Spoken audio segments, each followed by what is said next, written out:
दोस्तों, पूरा विश्व में कोरोना वायरस ने आतंक फैलाया हुआ है। अतीत में भी कुछ ऐसे ही प्राणघाती वायरस ने मनुष्य जीवन को बेहद हानि पहुंचाया था।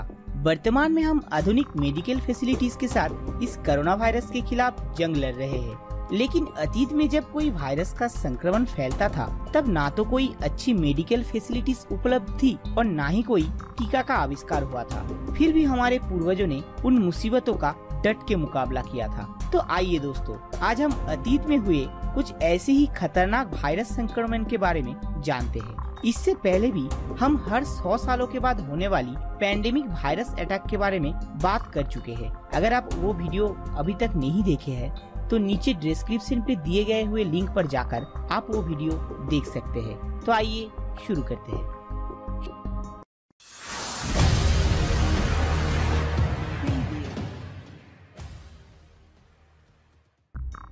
पॉक्स या ककून वसंत। सन 900 एडी में पारस्व की चिकित्सक अल्रेजी ने सर्वप्रथम ककून वसंत और मिसेल्स या खसरा नाम की बीमारी के बारे में विस्तार में वर्णन किए थे। उससे पहले सन 570 एडी में बिशप मेरियस इस वायरस को वेरियोला नाम से चिन्हित किए थे। उसके बाद इंग्लैंड के विशेषज्ञ सर गिलबर्ट ने सन 1200 एडी में ये साबित कर दिया कि ये एक संक्रामक वायरस रहित बीमारी है।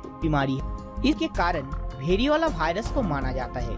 ये बीमारी एक विशेष ऋतु में, ज्यादातर स्प्रिंग के मौसम में अपना असर दिखाता है।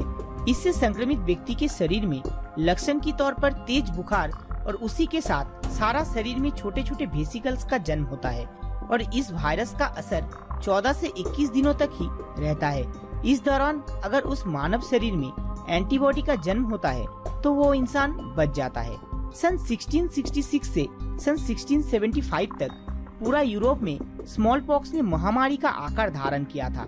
यहाँ तक कि इंग्लैंड भी इसके चपेट में आ गया था, जिसके दौरान लाखों लोगों का मौत हो गया था। उसके बाद सन 1796 में एडवर्ड जेनर इस बीमारी का टीका आविष्कार किया था, जिससे मानव जाति को राहत मिली थी। लेकिन ये वायरस आज भी दुनिया में मौजूद है और हर साल इसका संक्रमण भी फैलता है। अब पोलियो माइलिटीज, ये भी एक तरह के संक्रमित वायरस है। ज्यादातर क्षेत्र में ये वायरस पोलियो नाम से ही जाना जाता है। एक इंसान से दूसरे इंसान में संक्रमण फैलाने वाली इस वायरस के प्रभाव से मानव शरीर विकलांग हो जाता है। ज्यादातर क्षेत्र में स्त्रियों के शरीर में संक्रमण फैलने से नवजातक शिशु विकलांग पैदा होता है। सन 1916 में सर्वप्रथम पोलियो का संक्रमण फैला था। उसी साल न्यूयॉर्क में 9000 लोगों में इसका संक्रमण फैल गया, जिसमें से 6000 लोग अपने जाने गंवाए थे। न्यूयॉर्क से ये बीमारी पूरा विश्व में फैल गया था। अंततः सन 1950 में जोनास सल्क पोलियो का टीका आविष्कार किए थे। आता है जीका वायरस।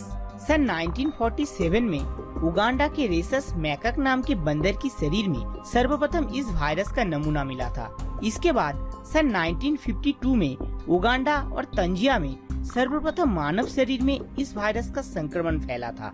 इस वायरस से फैलने वाली बीमारियों का लक्षण और डेंगू के लक्षण कुछ हद तक मिलता जुलता है। अगर गर्भवती महिला इस वायरस से संक्रमित हो जाए तो उसके गर्भ में पलने वाले बच्चे के सर के आकार शरीर के मुकाबले छोटा होता है। इस वायरस का एंटीडोट तो अभी तक नहीं बना है, लेकिन विश्राम में रहना ही इस वायरस से बचने का एकमात्र उपाय है। इसके सन 2002 से सन 2004 तक सार्स अर्थात सीविया एक्यूट रेस्पिरेटरी वायरस का संक्रमण फैला था। इस संक्रमण का उत्स स्थल था चीन। विशेषज्ञों के मत अनुसार इस वायरस का संक्रमण खटास प्रजाति की बिल्लियों के शरीर में से फैला था। इसके अलावा चमगादड़ों के शरीर में भी इस वायरस का लक्षण देखने को मिला है। इस वायरस के प्रभाव से करीब 8000 लोगों में संक्रमण फैला था, जिनमें से 774 लोग मारे गए थे। सन 2012 में सार्स जैसा ही और एक वायरस सऊदी अरब में फैला था, जिसके संक्रमित व्यक्तियों में से 35% लोग मारे गए थे। इस बीमारी का नामकरण हुआ था मिडिल ईस्ट रेस्पिरेटरी सिंड्रोम, जिसे हम मार्स नाम से भी जानते हैं। सन 2014 से सन 2016 तक इबोला वायरस के संक्रमण की वजह से अफ्रीका के 11,000 लोगों का तुरंत मौत हो गया था। इबोला वायरस द्वारा संक्रमित होने वाला लगभग 90% लोगों का मरना तो निश्चित है, क्योंकि इस वायरस के खिलाफ ना तो कोई मेडिसिन उपलब्ध है और ना ही कोई टीका या एंटीडोट अभी तक आविष्कार हुआ है। मध्य और पश्चिम अफ्रीका के प्रत्यंत इलाका जैसे कंगो, सूडान, गावन और आइवरी कोस्ट जैसे जगहों पर इस वायरस का प्रकोप सबसे ज्यादा है। इस वायरस का संक्रमण पशु के खून के माध्यम से ज्यादा फैलता है। तो दोस्त देखा, अतीत से लेकर वर्तमान तक बहुत सारे वायरस और बीमारी हमारे मानव जीवन को खतरे में डाला है, लेकिन हम इंसान फिर भी उन मुसीबतों के साथ डट के मुकाबला किए हैं। उम्मीद है इस कोरोना वायरस से भी हमें जल्द छुटकारा मिलेगा। तो दोस्तों, कैसा रहा आज का हमारा ये एपिसोड? नीचे कमेंट करके जरूर बताइए। अगर वीडियो अच्छी लगी हो तो एक लाइक जरूर करें। मिलते हैं अगले एपिसोड में, तब तक के लिए नमस्कार।